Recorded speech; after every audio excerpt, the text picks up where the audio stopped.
आप सबको mind healers की तरफ से अस्सलाम वालेकुम। आई होप आप सब ठीक होंगे और आपके साथ और हमारी वीडियोस देखते रहते होंगे आप लोग और उससे ज़रूर फ़ायदा उठाते होंगे। आज भी हम बहुत इंटरेस्टिंग सा टॉपिक लेकर आए हैं डिस्कशन के लिए, और वो है डिप्रेशन। डिप्रेशन की जो टू मेन टाइप्स हम आज डिस्कस करेंगे, क्योंकि उनमें काफ़ी कंफ्यूज हो जाते हैं लोग, और जो स्टूडेंट्स हैं साइकोलॉजी पढ़ रहे हैं, जो नई नई पढ़ रहे हैं, तो उनके लिए ये चीज़ क्लियर करना ज़रूरी है ना। तो इसलिए हमने सोचा कि इस पे एक नेक्स्ट वीडियो होनी चाहिए। अब जो पहली टाइप हम डिप्रेशन की डिस्कस करने लगे हैं वो है मेजर डिप्रेसिव डिसऑर्डर। डिप्रेशन होता क्या है? ये जो डिसऑर्डर है ये हमारे मूड से रिलेटेड होता है। इसमें इंसान का जो होता है ना, प्रॉब्लम होती है वो मूड से रिलेटेड होती है। इसमें परेशान सा होता है इंसान, अपसेट रहता है और ना मूड उसका लो रहता है। अब अगर इसका क्राइटेरिया ए देखें तो इसमें ये है कि हमारे पास मिनिमम 5 सिम्टम्स होने चाहिए, जो मैं अभी आपको आगे बताने लगी हूँ उनमें से। अगर 5 सिम्टम्स हों या इससे ज्यादा हों और बीमारी 2 हफ्ते तक मिनिमम रहे और मैक्सिमम 6 मंथ्स तक रहे, तो आप ये वाला जो है मेजर डिप्रेसिव डिसऑर्डर का डायग्नोसिस दे सकते हैं। अब इसके सिम्टम्स की तरफ आते हैं, जरा डिटेल से इनके सिम्टम्स पे बात करते हैं कि क्या पेशेंट के क्या सिम्टम्स होते हैं, वो क्या महसूस करता है जब आपके पास आता है, तो वो किस किस्म के वर्बेटम्स लेके आता है। जो सबसे पहला सिम्टम है इसका कि पेशेंट का डिप्रेस्ड मूड होता है नियरली एवरी डे। इससे मुराद ये है कि जब आपके पास कोई पेशेंट आएगा वो इस किस्म के वर्बेटम्स यानी कि अपने सिम्टम्स लेके आएगा। वो कहेगा कि मैं अफसुर्दा रहता हूँ, अपसेट रहता हूँ, बिल्कुल होपलेस सा रहता हूँ, मुझे कोई उम्मीद नहीं नजर आती। एक अंदर से ना बड़ी एम्प्टी एम्प्टी और सैडनेस वाली जो है ना सिचुएशन सी होती है, फीलिंग सी आती है। तो ये पहला सिम्टम अगर आपने सुना है किसी पेशेंट के मुंह से, तो आपको अमूमन हो जाना चाहिए डाउट इस चीज पे कि मेरा जो पेशेंट है उसको हो सकता है डिप्रेशन। फर्दर सिम्टम्स की तरफ मूव ऑन होते हैं। जो सेकंड सिम्टम है उसका ये है कि इन लोगों का हर तरह की एक्टिविटी में प्लेयर खत्म होना शुरू हो जाता है। मतलब ये लोग इंटरेस्ट अपना ना एक्टिविटीज में खत्म करने लग जाते हैं। क्यों? क्योंकि इनका मूड इतना अफसुर्दा से ये लोग रहते हैं। अपने लो मूड की वजह से ये किसी भी एक्टिविटी में ना प्लेयर हासिल नहीं कर पा रहे होते। उनके इर्द गिर्द कुछ भी हो रहा हो ना, उससे वो ना लुत्फ लुत्फ नहीं उठा रहे होते। अगर किसी की मतलब किसी दावत में गए हैं या किसी गैदरिंग में गए हैं, कहीं भी गए हैं, तो ये लोग मतलब ना डिप्रेस रहते हैं। मतलब वहां पर अगर खुशी का समा है तो इनके अंदर मतलब एक अजीब सी मायूसी ना होती है, छाई हुई होती है इनके ऊपर। जो तीसरा सिम्टम है इनका ये होता है कि अमूमन जो डिप्रेशन के ये मेजर डिप्रेसिव के लोग होते हैं, या तो इनका वेट लॉस होना शुरू हो जाता है या तो इसके बरक्स इनका वेट गेन होना शुरू हो जाता है। और हमने ये वाला सिम्टम तब तक कंसिडर नहीं करना जब तक उनकी बॉडी में थोड़ा मतलब ना वाजे चेंज ना आए बीमारी के बाद। मतलब अगर थोड़ा सा माइनर सा वेट लॉस है या वेट गेन है तो वो निग्लेक्टेबल है। लेकिन आपको अगर लग रहा है कि मूड की वजह से पेशेंट ने मतलब बिल्कुल ही खाना पीना छोड़ दिया जिसकी वजह से बहुत वेट लॉस हो चुका है, ये डिप्रेशन डिप्रेशन की वजह से अपसेट होने की वजह से उसने बहुत ज्यादा खाना शुरू कर दिया है, तो वेट गेन काफी ज्यादा होना शुरू हो गया, तो ये सिम्टम भी हम कंसिडर करते हैं मेजर डिप्रेसिव डिसऑर्डर के अंदर। इसके बाद आता है हमारा जो नेक्स्ट सिम्टम है वो है इंसोमिया या फिर हाइपरसोमिया। नियरली ये भी एवरीडे इनका मतलब सिम्टम होता है तकरीबन रोज। इन लोगों को नींद नहीं आती, बिल्कुल भी नींद नहीं आती। इनको नींद का मसला होना शुरू हो जाता है, ये रातें जागना शुरू हो जाते हैं ये लोग। और इनकी जो पीछे ना नींद आने की वजह ये है कि इनका मूड उदास होता है, उदासी और रोने की वजह से इनको नींद नहीं आ रही होती। इस कदर अपसेट होते हैं कि इनको नींद में जाना मसला लग रहा होता है। और हाइपरसोमिया ये होता है कि इनको जरूरत से ज्यादा नींद आना शुरू हो जाती है, ये सारा सारा दिन सोए रहते हैं। और जब ये ज्यादा भी सोते हैं ना, 12 12 13 13 14 14 घंटे भी अगर ये सोएंगे ना, तो इनका ये है कि इनकी बॉडी ना थकी थकी रहेगी, मतलब ये उठते फ्रेश नहीं है, थकावट सी इनको रहती है इतना सोने के बावजूद। और इनकी ज्यादा सोने की वजह ये होती है कि ये कहते हैं कि हम लोगों का जो लो मूड रहता है ना, उससे बचाव ही ये है कि हम लोग ज्यादा सोए रहें, अपनी हालत भूल जाते हैं जब हम नींद में होते हैं। तो तब हमें अपनी इसकी टेंशन नहीं होती, अपने मूड से ना, मूड रिलेटेड टेंशन नहीं होती। नेक्स्ट सिम्टम जो ये है इनका होता है कि इनको ना मतलब ना रिटार्डेशन यानी कि होना शुरू हो जाती है, थकावट सी रहते, थकावट थकावट सी इनको रहती है, तकलीफ होना शुरू हो जाती है ना, इनके जो काम होते हैं ना, मतलब स्लो होना शुरू हो जाते हैं, डेली बेसिस पे जो काम करते होते थे वो बिल्कुल इनके स्लो हो जाते हैं। और बॉडी पेन की ना कंप्लेन करते हैं ये लोग कि मुझे काफी मल्टीपल पेन्स हो रही है ना।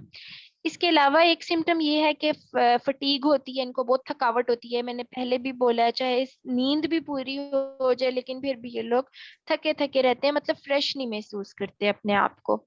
इसके अलावा जो मेन सिम्टम है डिप्रेशन में, जो डिप्रेसिव डिसऑर्डर का, वो ये है कि इनको फीलिंग ऑफ वर्थलेसनेस आती है और इनको गिल्ट होता है, इनको अपने आप, इनको अपना आप अच्छा नहीं लग रहा होता, ये अपने आप को मतलब अपने आप को इन्हें कदर खो चुके होते हैं या कोई इम्पोर्टेंट नहीं लग रहा होता। और इनके अंदर गिल्ट फीलिंग्स भी काफी आना शुरू हो जाती है, जिसको हम पछतावा कहते हैं, ये पछतावे में जाना शुरू हो जाते हैं।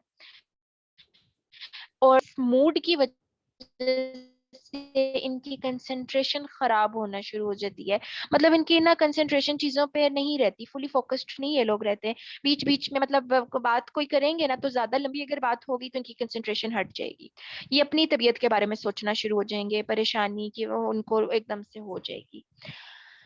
और लास्ट बट नॉट लीस्ट, जो कि बहुत सिवियर सिवियर मेजर डिप्रेसिव के केसेस में आते हैं ये पेशेंट्स, जिनको सुसाइडल आइडिएशन होती है। आपके पास जब ये पेशेंट्स आए तो दो तरह के वो होते हैं, सुसाइडल जिनकी आइडिएशन होती है, और एक जो स्पेसिफिक प्लान्स बनाकर आए होते हैं। सुसाइडल आइडिएशन वाले जो वो होते हैं जिन्होंने सिर्फ सोचा होता है कि हम लोगों ने सुसाइड करना है, मतलब माइंड में एक रफ सा ना आइडिया सा बनाया हुआ होता है कि इस तरह से हम लोगों ने सुसाइड करना है। लेकिन एक स्पेसिफिक प्लान जो होता है, वो वाली सुसाइड जो होती है इन लोगों की, वो ये होती है कि इन लोगों ने प्रॉपर प्लानिंग की होती है कि हम लोगों ने किस तरह से सुसाइड करना है, जहर खा के मरना है, नब्स काट के मरना है, या कैसे सुसाइड करनी है, इनकी प्रॉपर प्लानिंग होती है। तो ये था हमारे पास major depressive disorder. I hope आपको ये चीज क्लियर हो गई होगी। अस्सलाम वालेकुम, मेरा नाम आमना है और मैं जो हूँ ना फर्दर आगे कंटिन्यू करूँगी डिप्रेशन की सेकंड टाइप के बारे में, जिसे हम परसिस्टेंट डिप्रेसिव डिसऑर्डर कहते हैं, और in short form it's dysthymia. Basically ये लो लेवल डिप्रेशन है और ये एक लॉन्ग पीरियड टाइम के लिए चलता है। अगर हम डायग्नोज करें एडल्ट में ये 2 years परसिस्टेंट होगा तो हम इसको डायग्नोसिस देंगे एज अ डिस्थेमिया, और अगर चिल्ड्रन में हम डायग्नोज करें तो 1 year का क्राइटेरिया फुलफिल होना जरूरी है। और इस डिसऑर्डर में रहते हुए 2 month सिम्टम फ्री बिल्कुल भी नहीं हो सकता, जो कि आपका क्लाइंट होता है। अब इसमें क्या होता है, मीन्स अगर हम सिम्टम्स की बात करें तो बेसिकली क्लाइंट कैसे होते हैं इसमें, वो डाउन होते हैं, ग्लूमी, नो एक्साइटमेंट, किसी चीज को लेके खुशी नहीं होती, किसी चीज को लेके ज्यादा से जो है ना वो इजहार नहीं कर पाते कि उनको क्या अच्छा लग रहा है क्या बुरा लग रहा है, means loss of interest in everything we can say. जैसे वो फॉर एग्जाम्पल अगर उनको पेंटिंग करना पसंद थी पहले, तो अब उनको उसमें इंटरेस्ट लॉस हो गया, मीन्स अब वो उसको डिसलाइक करने लगे हैं। उसके अलावा भूख ज्यादा लगना या कम लगना। उसके अलावा ये है कि उनको सोने के स्ट्रगलिंग होती है, मींस नींद नहीं आ रही होती, फिरते रहते हैं, इधर उधर घूमते रहते हैं, नींद नहीं आती या बहुत ज्यादा नींद आती है, जरूरत से ज्यादा सोते रहते हैं। लो एनर्जी मींस के ज्यादा किसी चीज में पार्ट नहीं ले पाते, पार्ट लेते हैं तो थकावट हो जाती है, फटीगनेस हो जाती है, मसल्स पेन करते रहते हैं। इसके अलावा उनका सेल्फ एस्टीम भी लो होता है। बेसिकली कह सकते हैं कि शिफ्ट्स इन बिहेवियर आप उनके देख सकते हैं। उसके अलावा कॉन्फिडेंस भी उनका लो होता है, पुअर कंसंट्रेशन रहती है, किसी चीज में उनको कोई भी डिसीजन लेने में मसला होता है क्योंकि उनकी जो कंसंट्रेशन होती है वो किसी एक एक्टिविटी में ज्यादा देर तक नहीं रह पाती। उसके अलावा होपलेसनेस उनके अंदर बहुत होती है। अब अगर हम लोग चिल्ड्रन की बात करें तो ज्यादातर इस पे डिस्थेमिया में चिल्ड्रन के ऊपर डायग्नोसिस करने में थोड़े से जो साइकोलॉजिस्ट होते हैं इशू कर देते हैं, वो ऑटिज्म और एडीएचडी से मिक्स कर देते हैं। ऐसा नहीं करना चाहिए, इस चीज को भी स्टडी करना चाहिए कि डिस्थेमिया बच्चों में किस तरह से होता है, इसको भी स्टडी करना जरूरी है। इस तरह के बच्चे ज्यादातर जो अंडर 18 में होते हैं वो इरिटेबिलिटी शो कर रहे होते हैं, उनको स्कूल में स्ट्रगल इश्यूज आ रहे होते हैं, सोशल होने में उनको इश्यूज आ रहे होते हैं, टीचर्स पे चिल्ला रहे होते हैं, फ्रेंड्स के साथ उन इरिटेबिलिटी शो कर रहे होते हैं, पेरेंट्स के साथ इरिटेबिलिटी शो कर रहे होते हैं, ज्यादातर होपलेस रहते हैं, डाउन डाउन ग्लूमी इस तरह शो कर रहे होते हैं अपने आप को। स्ट्रगलिंग उनको कर रहे होते हैं कि उनको हर चीज में वो ना अनकंफर्टेबल हो रहे होते हैं, तो वो कंफर्टेबल इन्वायरमेंट के लिए स्ट्रगल करते हैं ज्यादातर। उसके अलावा इस चीज को स्टडी करना लाजमी है क्योंकि मोस्ट ऑफ द साइकोलॉजिस्ट इस चीज को जो है ना एडीएचडी कह के ना डायग्नोज दे देते हैं, जो कि गलत है। तो डिस्थेमिया इन चिल्ड्रन इस तरह से होता है, इसको स्टडी करना कि बच्चों की अगर मूड में आपने देखिए इरिटेबिलिटी और कितने टाइम से इरिटेबिलिटी वो शो कर रहे हैं, तो ये चीज नोट डाउन करना बहुत लाजमी है। उसके अलावा डिस्थेमिया इज अ वेरी लॉन्ग, मतलब इसमें ना लॉन्ग पीरियड के लिए डिप्रेशन रहता है, सालों साल हो जाते हैं क्लाइंट्स इसमें ना डिप्रेशन में रहते हैं, उनको ज्यादा टाइम इस तरह से होता है कि पता ही नहीं चलता कि वो डिप्रेशन में है। तो आप जब अपने बिहेवियर में चेंज देखें तो आप फौरन से ये चीज नोट डाउन करें कि आप किस चीज से गुजर रहे हैं, क्या आपके अंदर इश्यूज आ रहे हैं, क्या चेंजेस आ रहे हैं आपके बिहेवियर में, पहले आप किस तरह थे और अब किस तरह हो गए। तो ये नोट डाउन करना एक क्लाइंट के ऊपर होता है कि वो अपने आप को नोटिस करे कि उसमें क्या चेंज आया है।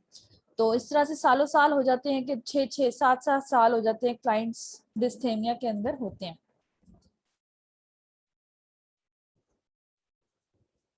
अब हम लोग डिफरेंस बिटवीन मेजर डिप्रेसिव और डिस्थेमिया की अगर बात करें, तो डिफरेंस जो मेन है इसके मेजर डिप्रेसिव और डिस्थेमिया के अंदर वो ये है कि जो मेजर डिप्रेसिव डिसऑर्डर होता है ना, उसके सिम्टम्स बहुत सिवियर होते हैं, क्योंकि उसमें सुसाइडल आइडिएशन भी होती हैं या फिर स्पेसिफिक प्लान्स होती हैं या इवन सुसाइडल अटेम्प्ट्स भी की हुई होती हैं पेशेंट्स ने। और इसके जो सिम्टम्स का जो आपने मतलब ड्यूरेशन है वो मैंने आपको बताया है कि 2 वीक्स से लेके 6 मंथ्स तक हम लोग ये वाला ड्यूरेशन मतलब इसको दे सकते हैं डायग्नोसिस। लेकिन एक चीज ये याद रखनी है आप लोगों ने कि जो मेजर डिप्रेसिव डिसऑर्डर है वो ज्यादा सिवियर होता है और ज्यादा सिवियर सिम्टम्स इसके होते हैं। बेशक इसका ड्यूरेशन कम हो डिस्थेमिया से, लेकिन इसके सिम्टम्स सिवियर होंगे। और डिस्थेनिया में ये होता है कि ये एक लो लेवल डिप्रेशन है, इसके सिम्टम्स बहुत लेस होते हैं, इसमें कोई सुसाइडल आइडिएशंस नहीं होती, कोई क्राइंग स्पेल्स नहीं होते, ज्यादातर आपका लॉस ऑफ इंटरेस्ट और इस तरह से किसी चीज को लेके ज्यादा खुशी नहीं होती, ज्यादातर उदास उदास रहते हैं, इस तरह की चीजें इसमें आती हैं। और टाइम ड्यूरेशन इसमें बहुत इंपॉर्टेंट है, 2 years का टाइम ड्यूरेशन है फॉर अडल्ट और 1 year का है चिल्ड्रन के लिए, और 2 month सिम्टम फ्री नहीं रह सकता क्लाइंट इस डायग्नोसिस के लिए। तो ये था आज का हमारा डिप्रेशन, यहाँ पे एंड करते हैं। आई होप सो कि आप लोगों को हमारी वीडियो पसंद आई हो, तो लाइक शेयर एंड सब्सक्राइब जरूर कीजिए। Thank you in Allah thank you. Hafiz. Allah